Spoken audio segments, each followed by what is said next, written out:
Yaralı beden, yan şəhidlərimiz, sizlər yaralısınız, vətən salamat. Yaralı bədənə canlar fədadır. Sevincdən ağlayan gözün yaşısız. Bu cənnət diyarın, cənnət vətənin, inanın ən gözəl vətəndaşısız. Çəkilin, qazi gəlir, Allah razı gəlir. Yolunda qurban kəs ver, nəzir niyazi gəlir. İtirib əlin qolun ayaqlarını ancaq ki, düşmənə verilməyən bütöv bir ərazi gəlir. Bir gözü olmasa da hamıdan yaxşı görür. O gözün nuru bizim torpağa nurlar saçacaq.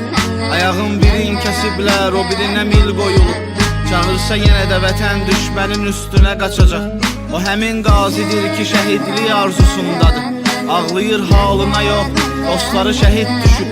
Bir gecə qəfil oyanmış yuxudan ağlayaraq ki, şəhid dostu gəlib yuxuda şəhidlə görüşüb. Çəkilin, qazi gəlir, ona hər şey fədadır. Bir ovuc torpağı çəkdilər ki, bir can elədi. Həyatda ən dəyərli şey ki, canın sağlığıdır. Bu adamlar onu bu millətə qurban elədi.